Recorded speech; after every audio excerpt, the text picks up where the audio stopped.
Hello दोस्तों, क्या आप लोगों ने एक वैज्ञानिक और एक टिड्डे की कहानी सुनी है? नहीं सुनी होगी दोस्तों।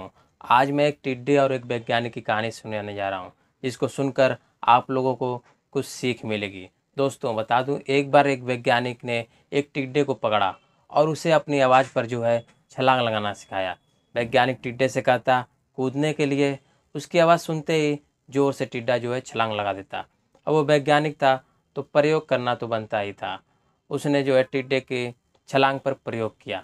वैज्ञानिक ने उसकी एक टांग तोड़ दी और फिर उससे कूदने के लिए बोला।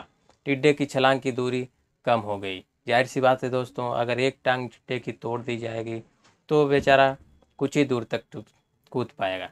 वैज्ञानिक ने फिर उसकी दूसरी टांग तोड़ दी और फिर उससे कूदने के लिए बोला और उसकी छलांग और कम हो गई। अब तोड़ी गई हुई उसकी तीसरी टांग फिर छलांग की दूरी और कम हो गई। दोस्तों एक एक करके बेचारे टिड्डे की सारी टांगें तोड़ दी गई।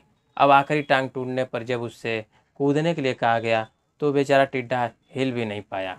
अब वैज्ञानिक ने अपना निष्कर्ष अपनी डायरी में लिखा। दोस्तों जानते हैं उसने अपनी डायरी में उसका निष्कर्ष क्या लिखा? जब टिड्डे की एक टांग तोड़ी गई तो वह थोड़ा बहरा हो गया।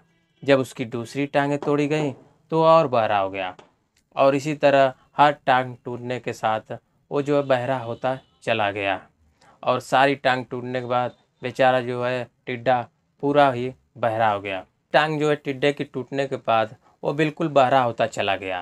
अब ज़ोर ज़ोर से चिल्लाने के बाद भी उस पर कोई असर नहीं हुआ। वो तो अपनी जगह से बेचारा हिल नहीं पाया। वो छलांग लगाने की तो दूर की बात थी। इस कहानी को सुनकर आप लोगों में कुछ लोग ऐसा लग रहा होगा कि क्या मूर्ख वैज्ञानिक था, इतनी सीधी सी बात को उसे समझ में नहीं आई। या कुछ लोग ये भी सोच रहे होंगे कि ये तो बच्चा को भी पता है कि टिड्डे की छलांग उसकी टांग टूटने की वजह से कम हो गई। जी हाँ दोस्तों, टिड्डे की छलांग उसके टांग टूटने की वजह से कम हो गई, ना कि वह बहरा हो गया था। दोस्तों हम सभी जीवन में कई बार ऐसे ही मूर्ख बन जाते हैं। कई बार जीवन में दो घटनाएं एक साथ ऐसे घटती हैं कि उनका एक दूसरे से कोई संबंध नहीं होता, फिर भी ऐसा लगता है कि गहरा संबंध है। कभी कभी दिखता कुछ और है लेकिन समझ कुछ और आ जाता है और वास्तव में होता कुछ और है। इसलिए अगर पछताना है तो जीवन में जल्दबाजी में कोई निर्णय न लें। हमेशा समझ कर इस्तेमाल करें, सावधानी बरतें, नतीजे सोच विचार कर ही लें। दोस्तों हमारा ये वीडियो आपको कैसा लगा कमेंट में ज़रूर बताइएगा। इससे आपको क्या सीख मिली ये भी कमेंट में ज़रूर बताइएगा। वीडियो अच्छी लगे तो लाइक कर दीजिएगा और चैनल पर नए हैं तो चैनल को सब्सक्राइब कर दीजिएगा, काम आएगा।